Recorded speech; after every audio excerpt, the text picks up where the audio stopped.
The last word with Lawrence O'Donnell, though, starts right now. Hey, Lawrence. Hey, Jen. Marjorie Taylor Greene has created a real breakthrough in the shutdown. She now agrees with the Democrats on the health care issue, the central issue in this shutdown. I'm going to ask Senator Ruben Gallego about that. He's recently of the House of Representatives. He gets the full dynamics of how this is working, the shutdown's working in the House and the Senate. But the Marjorie Taylor Greene defection could be what cracks this thing open. We will see. Maybe Marjorie Taylor Greene can read a poll.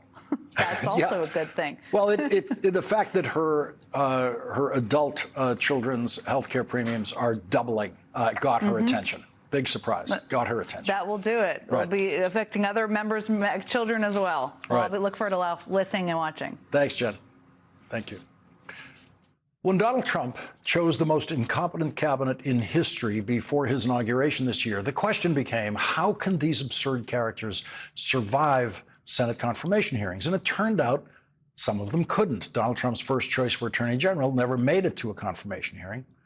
And at the other extreme, one of them was a former governor of North Dakota who was appointed Secretary of the Interior, a job for which it is actually impossible to flunk your confirmation hearing. So he made it easily. Donald Trump's choice for Commerce Secretary was the typical Republican choice, a rich Wall Street type who contributed a lot of money to Donald Trump's campaign. Rich Commerce Secretaries usually have an easy ride in their confirmation hearings when nominated by Republican or Democratic presidents. And so Howard Lutnick had no real problems in his confirmation hearing at the Commerce Committee, but he is now being called an effing dumbass by people working in the Trump White House.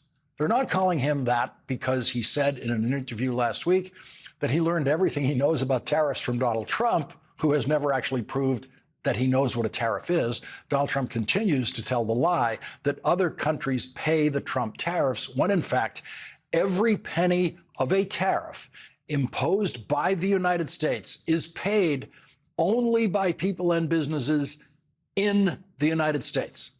The Trump tariffs are sales taxes paid only by the American people and not by anyone else.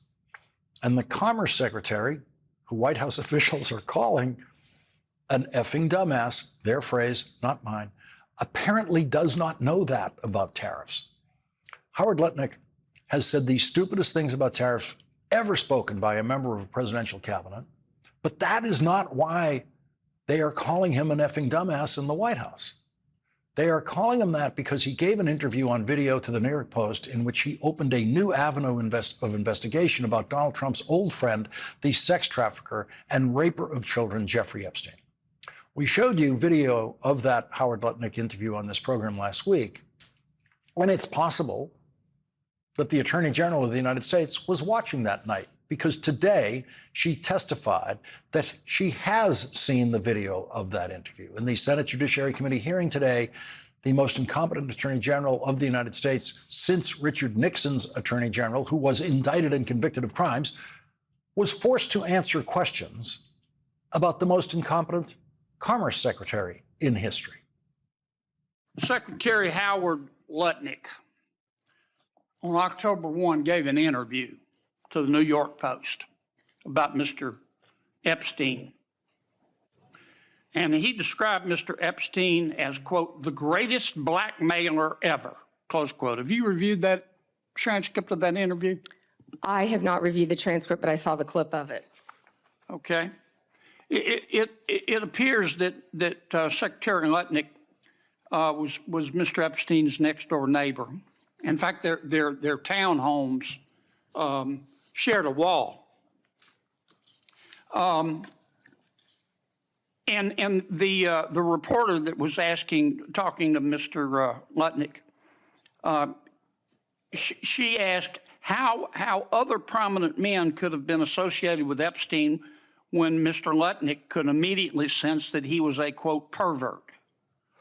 And then Secretary Lutnick said, or rather the reporter said, did they see it and ignore it? Do you remember that from the interview? I do. And Commerce Secretary Lutnick said, no, they participated. And then Commerce Secretary Lutnick goes on to say, quote, that's what his MO was. You know, get a massage, get a massage. And what happened in that massage room, I assume, was a video. This guy was the greatest blackmailer ever, blackmailed people. That's how he had money, end quote. Is that true? Senator, as our July memo said, we did not uncover evidence. This case has gone through 3 administrations, as well as former U.S. Attorney Alex Acosta. I know that, Pam. But have you interviewed Secretary Lutnick? No, Senator. Do you plan to? If he wants to talk to the FBI or the FBI wants to talk to him, that is more than on. Don't you think you ought to talk to him after this interview? Senator, if Howard Lutnick wants to speak to the FBI and if Director Patel wants to speak to Howard Lutnick, absolutely. Okay. Maybe we ought to get Mr. Lutnick in here too, Mr. Chairman.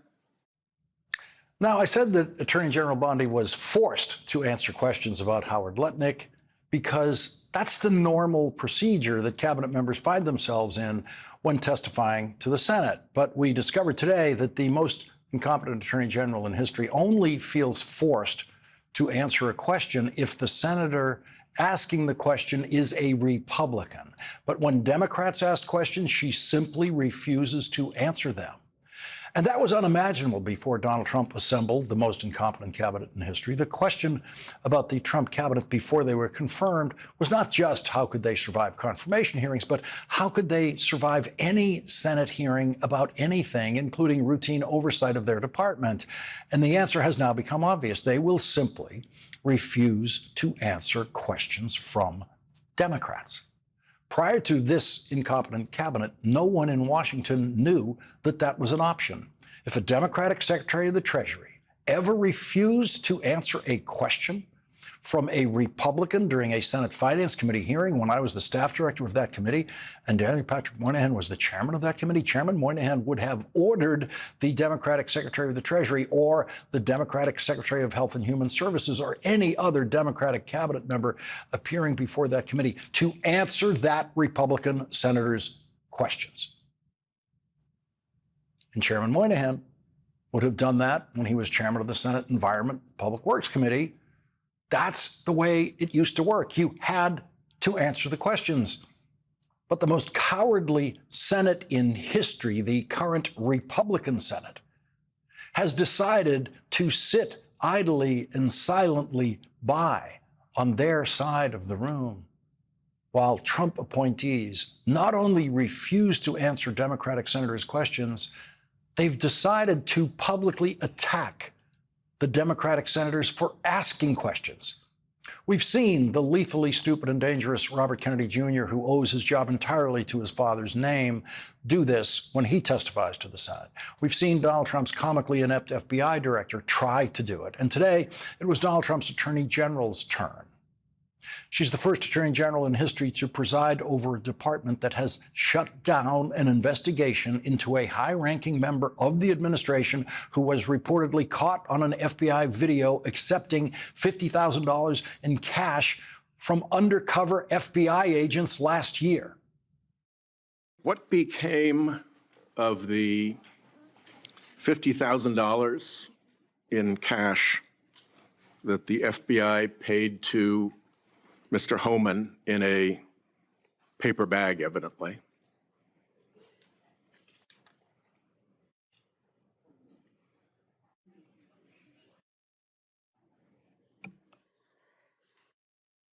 Senator, as Deputy Attorney General Todd Blanche recently stated, the investigation of Mr. Homan was subjected to a full review by the FBI, agents, and DOJ prosecutors. They found no credible evidence of any wrongdoing. And that was not my question. My question was, what became of the $50,000 in cash that the FBI delivered, evidently in a paper bag, to Mr. Homan? Senator, I'd look at your facts. Are you saying that they did not deliver $50,000 in cash to Mr. Homan? Senator, as recently stated, the investigation of Mr. Homan was subjected to a full review different question. by the FBI agents, That's a by different Department question. of Justice prosecutors. They found no evidence of wrongdoing. That's a different question. What became of the $50,000? Did the FBI get it back? Mr. Whitehouse, excuse me, Senator Whitehouse, you're welcome to talk to the FBI. The report to you, can't you answer this question? Senator Whitehouse, you're welcome to discuss this with Director Patel. Did Homan keep the $50,000? As Deputy Attorney General Todd Blanche recently stated, the investigation of Mr. Never mind. Holman I can was see I'm not going to get a straight full answer from you to a very simple by question. the FBI agents and the DOJ. Do They you found know- no credible evidence of wrongdoing. You know, you're very concerned about money and people taking money, and Do you you rail know- against wait a dark second, money. wait a second, wait a Yet you second, work with dark wait a money second. groups all the time, Senator Wait a Whitehouse. second. Did you know whether or not in that investigation they looked at whether the $50,000 payment to Mr. Homan was declared by him on his tax returns? Senator, I would be more concerned if I were you when you talk about corruption and money that when you pushed for legislation that would subsidize your wife's company. The questions here are actually pretty specific. So having you respond with completely irrelevant far-right internet talking points really is not very helpful here. I'd like, Mr. Chairman, you generally like to have us be able to get answers to know, and we'll follow up with the QFR. And to the extent Patel wants to answer, that would be great as well. What happened to the $50,000? Did Homan keep it? Did the FBI get it back? If he kept it, did he put it on his tax returns? Pretty simple questions. Did he keep it? Does he have it? Is it at home? Pretty simple questions, and not one answer.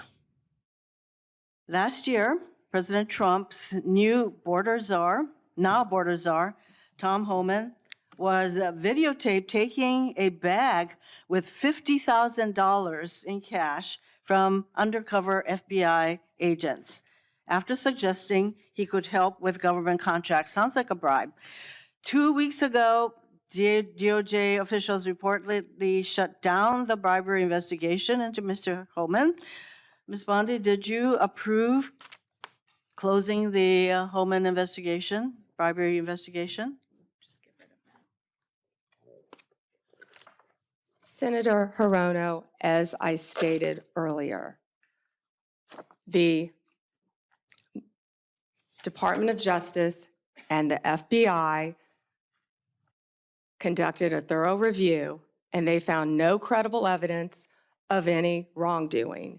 You were also on video outside the White House protesting with a group called CASA, where Antifa members were. Does that mean you're a member of Antifa? You know, I simply asked the question as to whether or not you approve the shutting down of the investigation, Mr. Homan.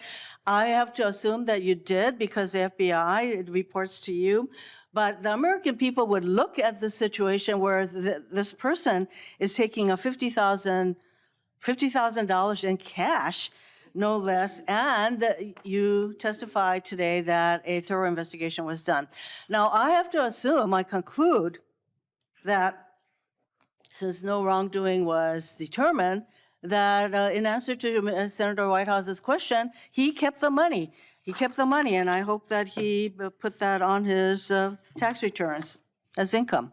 You know, there's a tape, right, with Mr. Homan? I mean, first of all, is there a tape that has audio and video of the transfer of the $50,000? You would have to talk to Director Patel about that. No, I'm talking to you. I don't know the answer, Yet Senator. you do know the answer to Don't that. call me a liar. I didn't call you a liar. You just said I know the answer. I said I don't know the answer. Well, You have to talk to okay, let Director me- Patel. What I said is that Let me put investigation it was another way. closed. If you don't know, why don't you know whether there was a tape and video? Senator, I believe that was resolved prior to my confirmation as Attorney General. Do you think that it is of public interest for the people to know what happened to the 50 grand that the FBI turned over to Homan? Did you hear what I just said? That was resolved prior to my confirmation as Attorney General. That's why I said I would not know. It's not resolved. There's $50,000. Homan has it, or somebody has it. Do you have no interest in knowing where it is? You're not going to sit here and slander Tom Homan. Well, she was right about that. He was not sitting there slandering Tom Homan. And every lawyer in the room knows there was not one word of slander against Tom Homan in that room. Donald Trump's so-called border czar, Tom Homan, has never said, I did not take the $50,000. Donald Trump's so-called border czar, Tom Homan, has never said, I don't still have the $50,000. Donald Trump's so-called border czar, Tom Homan, has never said, I gave the $50,000 back to the FBI. Donald Trump's so-called border czar, Tom Homan, has never said, I declared the $50,000 on my tax return because it was legitimate income. And in no version of the executive branch of this government in history prior to Donald Trump would it be possible for a member of the administration to be caught on an FBI video taking $50,000 in cash from undercover FBI agents and still have a job in that administration and never be required to tell anyone what happened to the $50,000. That is a corruption level that no previous administration has ever reached.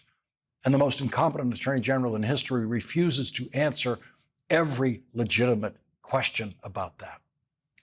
The senior Democrat on the committee asked the attorney general about her most infamous public disagreement with herself. In February, you made a public claim that the Epstein client list was, quote, sitting on my desk right now for review, end of quote. You then produced already public information and no client list at a major media event hosted at the White House. Attorney General Bondi, why did you publicly claim to have the Epstein client list waiting for your review and then produce nothing relevant to that claim? Senator Durbin, if you listen to my entire clip on that, I said I had not reviewed it yet, that it was sitting on my desk along with the JFK files, the Martin Luther King files. And I said I had not yet reviewed it. And if you see our memo on Epstein, you will see, excuse me, our memo on Epstein clearly points out that there was no client list. Okay, let's do what she wants us to do. Let's listen to exactly what she said in that TV interview. This is something Donald Trump has talked about. The DOJ may be releasing the list of Jeffrey Epstein's clients. Will that really happen? It's sitting on my desk right now to review. That's been a directive by President Trump. She was asked about the list of Jeffrey Epstein's clients, and she said, it is sitting on my desk right now. She was not asked about the Epstein files. She was not asked about the thousands of pages of paper and the legal filings in the Epstein files. She was asked about what could be one piece of paper, one page of the Epstein files, the list of Jeffrey Epstein's clients, and she said, it is sitting on my desk right now. And then she allowed an unsigned Justice Department statement to be released saying, there is no Epstein client list. It is not a matter of listening carefully to what she said on Fox to find out that there's no inconsistency. There is a shocking inconsistency. Listening carefully to what she said on Fox proves that she has contradicted herself.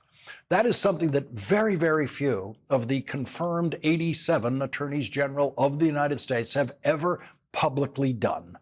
Most of our attorneys general, from the first in President Washington's administration, Edmund Jennings Randolph, right through to the Biden administration, never once publicly contradicted themselves. It is something that most lawyers in a lifetime of practice never do, publicly contradict themselves. It doesn't happen. But it is what the most incompetent attorney general in history is now most famous for. Senator Whitehouse had a question about something else that might be in the Epstein files.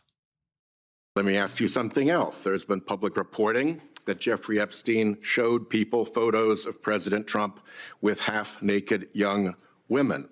Do you know if the FBI found those photographs in their search of Jeffrey Epstein's safe or premises or otherwise? Have you seen any such thing?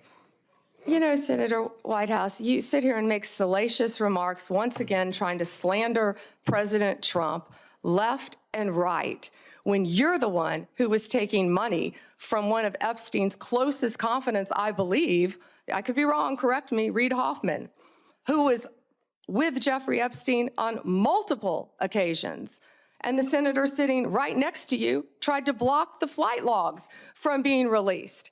Yet you're grilling me on President Trump and some photograph with Epstein? Come on. The question is, did the FBI find those photographs that have been discussed publicly by a witness who claimed Jeffrey Epstein showed them to him? You don't know anything about that? Okay. Here's what well, no, we cut to something else. Oh, why didn't she say no? Does the FBI have, quote, photos of President Trump with half-naked young women? Do you know if the FBI found those photographs in their search of Jeffrey Epstein's safe or premises or otherwise? Have you seen any such thing? Why didn't she say no? When she was asked by a Republican senator, did you see the video of Howard Lutnick talking about Jeffrey Epstein? She said yes. She answered all those questions. She knows how to answer yes or no questions. Why wouldn't Donald Trump's attorney general want to shut down the possibility that the Epstein files contain photographs that were in Jeffrey Epstein's possession of Donald Trump with very young women? Why didn't she say no? Committee members asked their questions in order of seniority on the committee. And so our first guest tonight, who is the newest Democratic member of the committee, was the last Democratic senator to deal with the first attorney general in history who will only answer questions from senators who are members of her political party. The junior most member of the Judiciary Committee chose what turned out to be the best possible approach at that point to an attorney general who lives in fear of answering questions.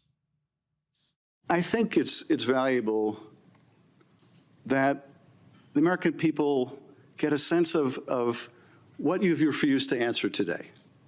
So these are just some of the questions you refused to answer, or have answered with personal attacks on members of this committee.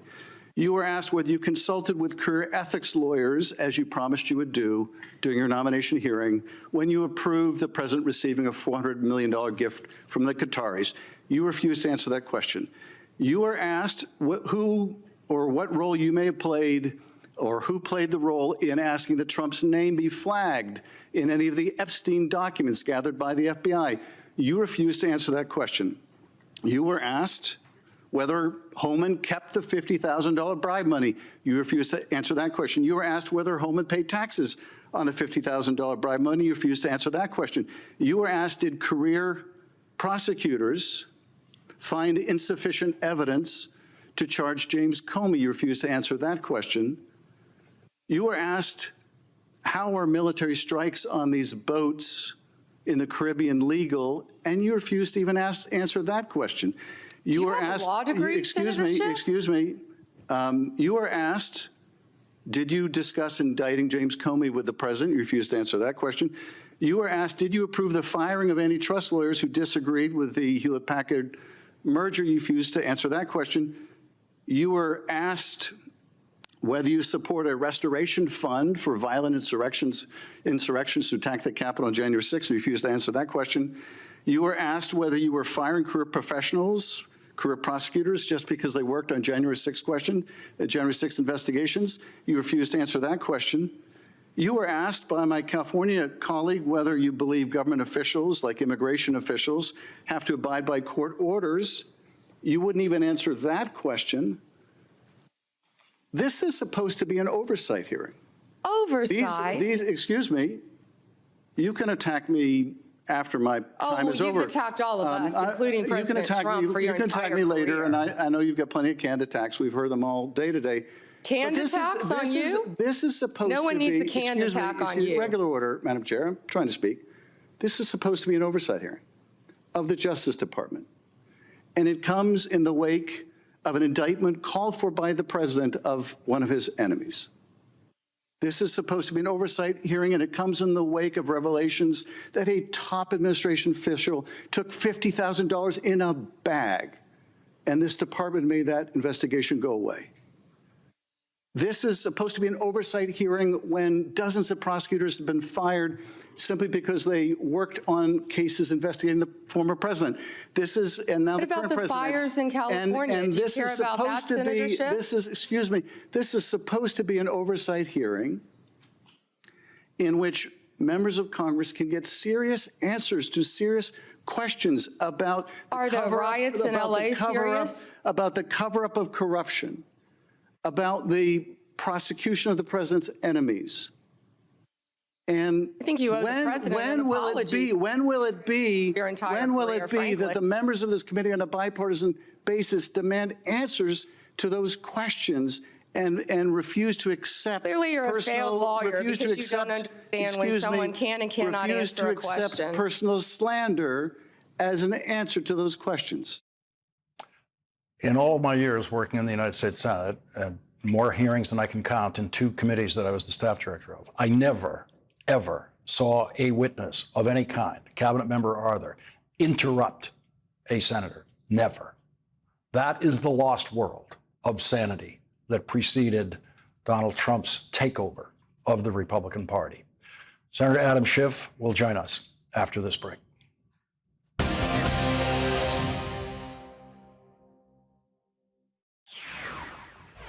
The Justice Department has been used to cover up the possible corruption of the mayor of New York or of a high-level administration official taking $50,000 reportedly in cash in a bag, or a child sex predator who befriended the president and some of his cabinet members.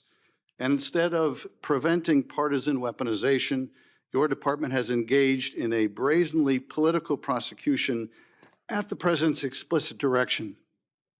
The department has become President Trump's personal sword and shield to go after his ever-growing list of political enemies and to protect himself, his allies, and associates. Joining us now is Democratic Senator Adam Schiff of California, a member of the Senate Judiciary Committee. And Senator, most of us out here know that you are one of the declared enemies of Donald Trump, who Donald Trump has told that Attorney General to prosecute for we have no idea what, but that's you're one of his targets. Was the Attorney General able to assure you today that absolutely nothing like that's going on in the Justice Department? No, certainly not. There were really 2 themes that I wanted to emphasize in my questions to her. One was the effort to cover up corruption by the Attorney General, by the Justice Department, cover up the Epstein investigation, cover up the Homan investigation, cover up for the mayor of New York, but also, and even more dangerously, their willingness to use the Justice Department to go after the president's enemies. And as you saw, she refused to answer any questions about the indictment of James Comey, about whether prosecutors had filed a declination memo finding insufficient evidence, whether this is why the U.S. Attorney in the Eastern District of Virginia had been fired. She wouldn't speak to any of those truly serious abuses of the Department of Justice. I think she had really 2 objects today. One was to continue the cover-up, and the other was to deflect any questions about the weaponization of the department under her leadership by using these canned attacks on the various senators with the basic object of pleasing the angry old man down the street, the only audience that really matters to her. But here's the thing, like so much else in the Senate these days, none of it is really going to work. None of the oversight, none of the checks and balances, unless Republicans decide, hey, they're going to actually do their job. And that includes doing legitimate oversight. It includes when a witness deflects, when a witness refuses to answer, let alone engages in personal attacks to hide their deflection, that the leadership of the committee and the members of the committee say, hey, no, we're going to demand answers. That obviously didn't happen today. Oversight has sadly been a casualty of this Trump regime, as so much else has, as the power of the purse in Congress, as the power to declare war in Congress all of those powers of Congress are being ceded to the president one at a time. Well, it seems that Republican senators have all taken a vow to Donald Trump, the chairs of those committees, to never, ever, ever order any of the Trump witnesses to answer questions in those committees. And that's a brand new thing for the United States Senate. Well, it certainly seems to be new from what I've studied of the history. Now, I'm new to the Senate, but even in the House, in prior administrations, Democratic and Republican, when we would ask questions of members of the administration, we would generally get answers. And they might try to artfully dodge the question, but they at least made some effort to provide an answer, and we would be able to pin them down. And I never witnessed what we have seen now in Bondi and in Patel, where their only answers is to try to insult the questioner. But, you know, again, this goes to really the central necessity of these cabinet members to keep their positions, and that is to endlessly flagellate themselves in the service of Donald Trump, endlessly demean themselves, belittle themselves in order to gratify the president. And that was just on full display today. Senator Adam Schiff, thank you very much for joining us tonight. Thank you. And coming up, Congresswoman Alexandria Ocasio-Cortez has found a new way to deal with insecure men like Donald Trump and all the insecure men who work for him. Her way is, quote, laugh at them, make them small. That's next.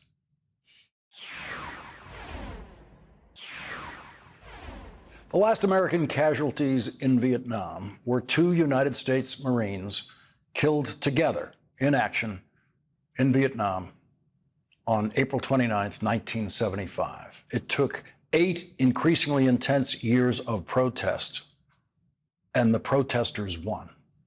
That's how that war ended. The protests seemed hopeless for most of those 8 years, but in the end, the United States surrendered in defeat in Vietnam because the anti-war protest movement won. They gradually convinced enough Democratic members of the House and Senate to stop funding America's deadliest war since World War II, and Republican President Gerald Ford had to give up. Republican Secretary of State Henry Kissinger complained for the rest of his life that Democrats in Congress would not allow him to continue fighting that war the way he wanted to. Most of the protesters were somber and serious, like Vietnam veteran John Kerry, who courageously testified to the Senate Foreign Relations Committee and delivered the strongest condemnation of that war that the Senate had ever heard. John Kerry would go on to serve as the chairman of that same Senate Foreign Relations Committee. But there was another side of the protest movement personified by Abby Hoffman and Jerry Rubin, the leaders of what they called the Yippies. Almost everyone in the protest movement was a hippie, but the Yippies brought a captivating silliness to everything they did. TV news cameras loved the Yippies' antics at protests, including the day the Yippies surrounded the Pentagon, promising to levitate it.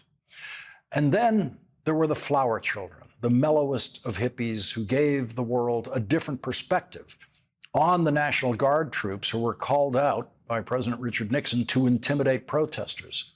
This is one of the most powerful images of the entire era of protest, an anonymous flower child placing a flower in the barrel of a soldier's rifle. The flower turned out to be more powerful than the rifle. The flower won.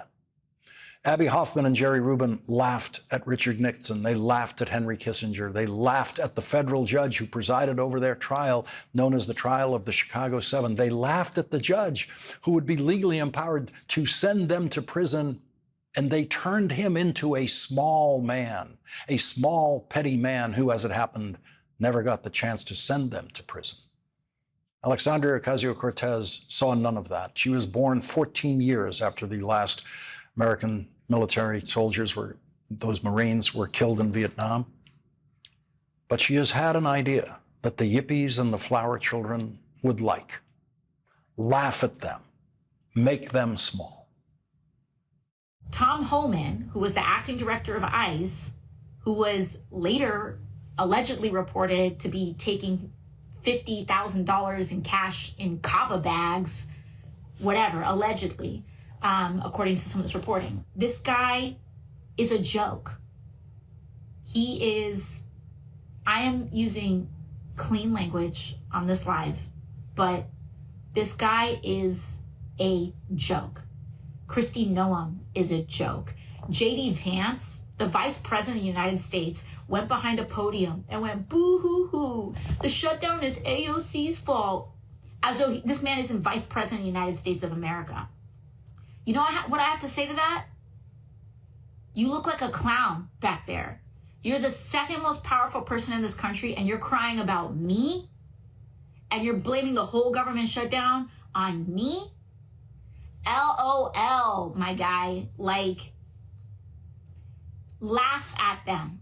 Make them small. These people do this in order to make themselves feel powerful. Because deep, deep, deep down inside, they feel and know how small they are. And in order for a small person to feel big, they have to crush someone else. And like that is what their whole political identity is all about. It is about this forced supremacy that is based on nothing because they feel and know how small they actually are. The point is that they are scrapping and grasping at straws because they have nothing else. Laugh at them. Stephen Miller is a clown. I've never seen that guy in real life, but he looks like he's like 4'10", and he looks like he is angry about the fact that he's 4'10", and he looks like he is so mad that he is 4'10", that he's taking that anger out at any other population possible. Like, laugh at them. Laugh at them. Also, someone said, short kings are great. Absolutely. I'm not here. I want to absolutely make sure that I talk about that. I'm not here to make fun of anyone's anything, but the way people overcompensate over their own stories is what I'm talking about there. One of the most powerful cultural things that you can do to a political movement that is predicated on the puffery of insecure masculinity. That's what this is about. This isn't, people talk about toxic masculinity. More than, it's like, let's put that to the side for just 1 second. This is about insecure masculinity. And one of the best ways that you can dismantle a movement of insecure men is by making fun of them. By having secure men who aren't afraid of successful people around them, who are good dads, who have strong values, also participating in that as well. Our next guest is a Marine combat veteran who thinks the current Secretary of Defense, who falsely claims to be the Secretary of War, is, quote, a laughingstock. Arizona Senator Ruben Gallego, who tonight finds himself in rare agreement with, of all people, Marjorie Taylor Greene, will join us after this break.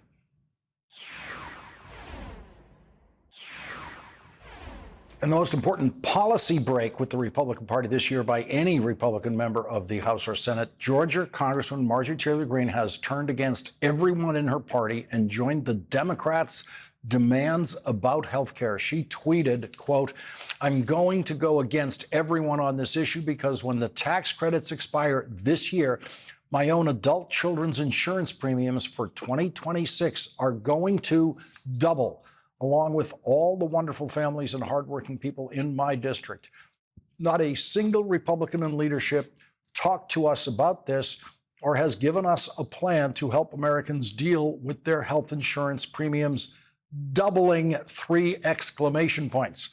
House Democratic leader Hakeem Jeffries said this. Because of the Republican refusal to extend the Affordable Care Act tax credits, as Marjorie Taylor Greene herself has acknowledged, tens of millions of people are about to experience dramatically increased health insurance costs. How is that acceptable in the wealthiest country in the history of the world? It's not. And a growing number of Republicans clearly are adopting the enlightened Democratic position. Joining us now is Democratic Senator Ruben Gallego of Arizona. He's a member of the Senate Banking Committee and the Senate Homeland Security Committee. Senator, that seems like a pretty big break in the House Republican wall for Marjorie Taylor Greene to come across to your side on this issue. Well, definitely is, and it's a win for everyday Americans. And the idea that there are some of these Republicans that are in districts that are winning by a couple hundred votes, maybe a couple thousand votes, and now, Michael Johnson is asking them to take a walk on the plank and jump into the ocean without any plan, right? I mean, he's basically having them hold cannonballs and jump in. You're basically going to deal in about 1 or 2 more weeks with a lot of constituents calling their members of Congress and saying, I now have to pay, hundreds of dollars or more per month for health insurance I wasn't anticipating. What are you going to do to fix it?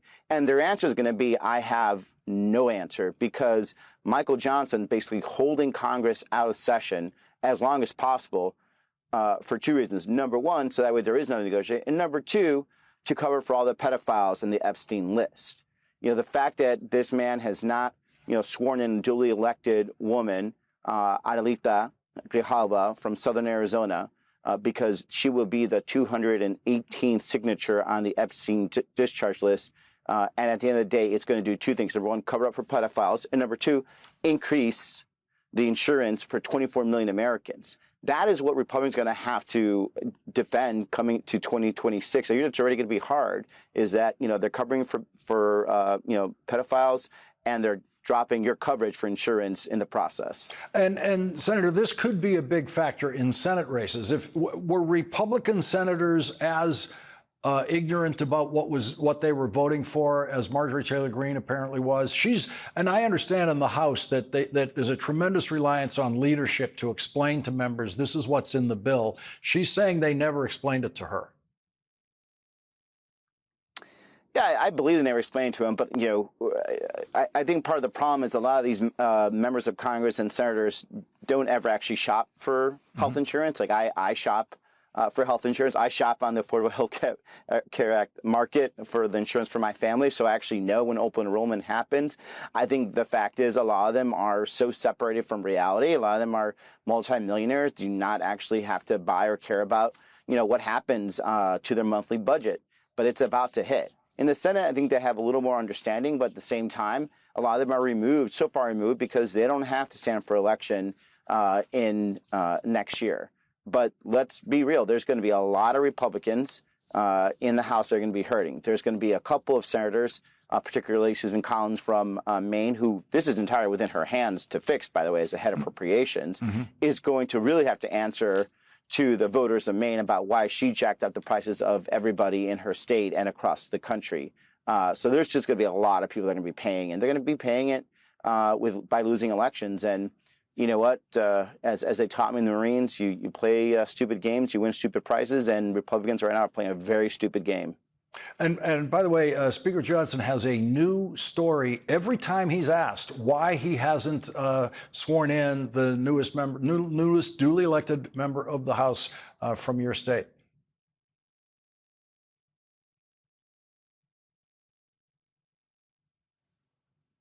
Well, I haven't heard it, what the newest one is, but I suspect it's something ridiculous and stupid because he is both. But number 2, it doesn't really matter what his excuse is. The end result is you're going to have, millions, 24 million Americans. They're going to have their premiums increased by almost double. 4 million Americans are going to lose their coverage. In Arizona, it's going to be 100,000 that are automatically going to lose their coverage, and even more so than that. A family of 4 is going to end up paying probably close to $4,000 more for their insurance. That's all being done by people like Mike Johnson, which he's probably fine as very safe Louisiana district, but we have other districts that are just going to end up hurting in Arizona. For example, Juan Ciscomani's district is he only wins it by a couple thousand votes per year, and he's about to increase insurance on tens of thousands of people in his district because he's too dumb to actually read the bills and understand what's about to happen. Arizona Senator Ruben Gallego, thank you very much for joining us tonight. We'll be right back. Senator Ruben Gallego gets tonight's last word.